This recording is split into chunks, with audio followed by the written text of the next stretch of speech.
Hi കൂട്ടുകാരെ, ഇന്ന് നമ്മൾ കക്കയിറച്ചി നന്നാക്കി കറി വെക്കുന്ന ഒരു വീഡിയോ ആണ് ചെയ്യുന്നത്. അപ്പോൾ ഇത് ഞാൻ നന്നാക്കിയ കക്കയിറച്ചിയാണ്.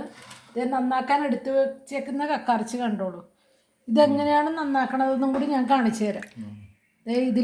ഇതിൻ്റെ ഒരു ഭക്ഷണ സഞ്ചി ഇവിടെ ഉണ്ട്. അതിലുള്ള ഈ കറുത്ത പോർഷൻ നമ്മൾ ഇങ്ങനെ നുള്ളി കളയണം, അല്ലെങ്കിൽ ഇത് നമുക്ക് കറി വെച്ച് കഴിയുമ്പോൾ ഭയങ്കര മണ്ണിൻ്റെ തരിതരി നമ്മുടെ വായിൽ വരും.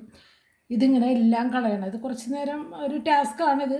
എന്നാലും ഇങ്ങനെ കറി വെച്ചാലാണ് നമുക്ക് വയറുവേദനയൊന്നും ഇല്ലാതെ ഇത് കഴിക്കാൻ പറ്റുക. ഇത് ഫ്രൈ ആക്കണതാണ് ഞാനിന്ന് വീഡിയോ ചെയ്യുന്നത്. അപ്പോൾ ഇത് നന്നാക്കി കഴിഞ്ഞിട്ട് ഞാൻ ഫ്രൈ ആക്കുന്ന വീഡിയോ കാണിക്കാം. ഓക്കെ, ഇതിങ്ങനെ നമ്മൾ നന്നാക്കിയതിന് ശേഷം ഇത് കഴുകണേന്ന്, കുറേ വെള്ളത്തിൽ കഴുകണം, അല്ലെങ്കിൽ ഇതിൻ്റെ അടിയിലും മണ്ണുണ്ടാകും. കഴുകി വാരി ഇങ്ങനെ നമ്മൾ 3-4 തവണ കഴുകുമ്പോൾ അടിയിൽ മണ്ണ് ഊറും. നമ്മൾ നന്നാക്കിയാലും അതിൻ്റെ ഉള്ളിലത്തെ മണ്ണും പൊടിയൊക്കെ പോകാനാണ്.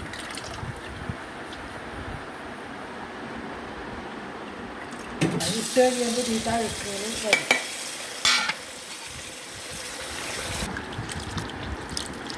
തിരുമ്മി കഴുകണം. ഇതിൻ്റെ ഉള്ളിലത്തെ മണ്ണെല്ലാം പുറത്തോട്ട് ഇറങ്ങണം.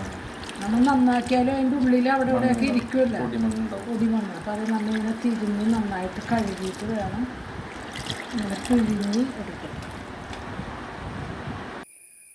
അപ്പം കക്കയിറച്ചിയെല്ലാം നമ്മൾ അടുപ്പത്ത് വെച്ചിട്ടുണ്ട്. അതിലോട്ട് പച്ചമുളകും ഇഞ്ചിയും വെളുത്തുള്ളിയും കുറച്ച് ഇട്ടിട്ടുണ്ട്. കുറച്ച് മഞ്ഞൾപ്പൊടി ഉപ്പും ഇട്ട് വെച്ചിട്ടുണ്ട്. മുരിങ്ങയിറച്ചിന്ന് വായിൽ വന്ന എന്താണെന്നാ, ഞാൻ കക്കയിറച്ചി നന്നാക്കിക്കൊണ്ടിരിക്കുമ്പോൾ മുരിങ്ങയിറച്ചിനെ കുറിച്ച് ഞാൻ ഓർക്കിയിരുന്നു. അപ്പോൾ അതുകൊണ്ടാണ് എൻ്റെ വായിൽ മുരിങ്ങയിറച്ചി വന്നത്. അപ്പോൾ ഇത് നമുക്ക് കത്തിച്ച് വെച്ചിട്ട് കുറച്ച് നേരം വേവിച്ചാൽ മതി. അതിനുശേഷം നമ്മൾ പിന്നെ അത് ഫ്രൈ ആക്കുമ്പോൾ നന്നായിട്ട് അതിൽ കിടന്ന് വേവിക്കും കേട്ടോ. അപ്പോൾ ഗ്യാസ് ഞാൻ കത്തിക്കട്ടെ. വെള്ളം ഞാൻ ഒട്ടും വെച്ചിട്ടില്ല. ഇതിൽ നിന്ന് തന്നെ കുറേ വെള്ളം ഇറങ്ങി വരും കേട്ടോ. അപ്പോൾ ഇതിവിടെ ഇരുന്ന് വേകട്ടെ. നമ്മൾക്ക് ഒരു 5 മിനിറ്റ് ഇതിനെ മൂടി വയ്ക്കാം. ഇതൊന്ന് ഇച്ചിരി ഇളക്കി കൊടുക്കാം കേട്ടോ. അതിന് ശേഷം മൂടി വെക്കാം. താളിക്കാൻ നേരത്ത് നമ്മൾ അധികം വെളുത്തുള്ളി ഇടും. സീ ഫുഡെല്ലാം, അതായത് ഞണ്ട്, കക്കയിറച്ചി, മുരിങ്ങയിറച്ചി, ഇതിലെല്ലാം നമ്മൾ വെളുത്തുള്ളിയും ജീരകവും നന്നായിട്ട് ഇടണം.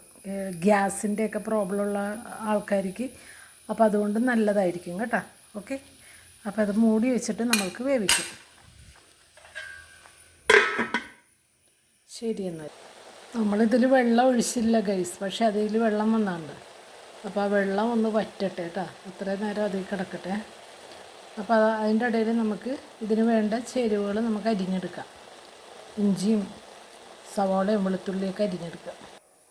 അപ്പോൾ ഇത്രയും വെളുത്തുള്ളിയും കുറച്ച് വെളുത്തുള്ളി ഞാൻ അതിലിട്ടിട്ടുണ്ട്. ഇത്രയും വെളുത്തുള്ളിയും ഒരു വലിയ കഷ്ണം ഇഞ്ചിയും 2 സവാളയും ഞാൻ ഇതിലോട്ട് താളിക്കാനായിട്ട് എടുക്കുന്നുണ്ട്. അപ്പോൾ ഇത് വെന്തെല്ലാം സെറ്റായി, വെള്ളമെല്ലാം നന്നായിട്ട് ചിക്കി തോർത്തി എടുത്തിട്ടുണ്ട്. ഇനി നമുക്ക് കറി കാച്ചിനായിട്ടുള്ള ഇതിലോട്ട് പോകാം. ഓക്കെ, അപ്പോൾ ചട്ടി അടുപ്പത്തോട്ട് വെച്ചു. ഞാൻ വെളിച്ചെണ്ണ ഒഴിച്ചു കൊടുത്തു. ഇനി ഇതിലോട്ട് വേണ്ടുന്ന ചേരുവകളെല്ലാം നമുക്ക് ഇട്ട് കൊടുക്കാം. അപ്പോൾ ആദ്യം നമുക്ക് കുറച്ച് ഇഞ്ചി വെളുത്തുള്ളി നമുക്ക് അതിലോട്ട് ഇട്ട് കൊടുക്കാം.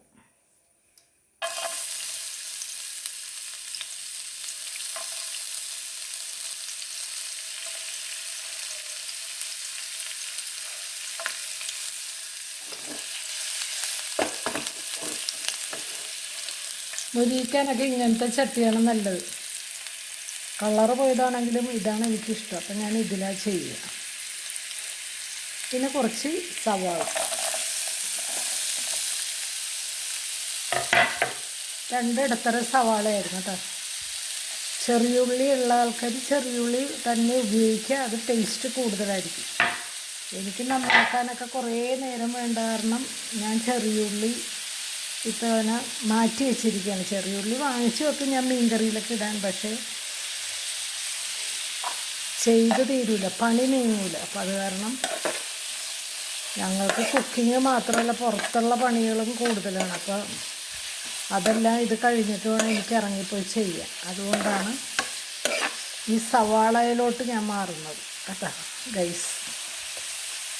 അപ്പോൾ ചെറിയുള്ളിയൊക്കെ നന്നാക്കാൻ നേരമുള്ള ആൾക്കാർ ചെറിയുള്ളി തന്നെ ഉപയോഗിക്കാം. അപ്പോൾ ഇതവിടെ കിടന്ന് ചെറിയ തീയിൽ കിടന്ന് വഴന്ന് വരട്ടെ കേട്ടോ. നമുക്കൊന്ന് ഇച്ചിരി മൂടി വെച്ച് കൊടുക്കാം. അപ്പോൾ നമ്മുടെ ഉള്ളിയെല്ലാം നന്നായിട്ട് വഴന്നിട്ടുണ്ട്. ഈ പാകം എത്തുമ്പോൾ നമുക്കിടാം. കാരണം അധികം കരിയിച്ച് കളയണ്ട. ഇത് കക്കാർച്ചി ഇട്ടിട്ട് നമുക്ക് അതും കൂടി ഇട്ടിട്ട് വഴറ്റാനുണ്ടല്ലോ. അപ്പോൾ ഈ പാകം എത്തുമ്പോൾ നമുക്ക് സ്റ്റോപ്പ് ചെയ്യാം കേട്ടോ. എന്നിട്ട് ഇതിൽ മസാലകൾ ഇട്ട് കൊടുക്കുക.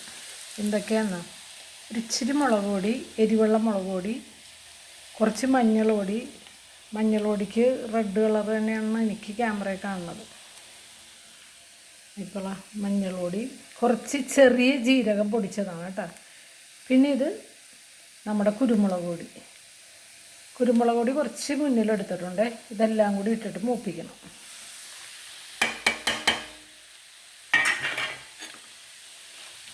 കുരുമുളക് പൊടിയൊക്കെ ഓരോരുത്തരുടെ എരിവിനനുസരിച്ച് ഇടുക കേട്ടോ. എനിക്ക് ഇച്ചിരി എരിവ് വേണം. ഞാൻ ചിലപ്പോൾ ഇത് വഴറ്റിയിട്ട് പോരായെങ്കിൽ ഞാൻ ഇത്രയും കൂടി ലാസ്റ്റ് ഇട്ട് കൊടുക്കും. ഇപ്പോൾ ഞാൻ ഇത്രയും ഇടുന്നുള്ളൂ. അതിൻ്റെ കൂടെ കുറച്ച് കറിവേപ്പിലയും കൂടി ഇടാം.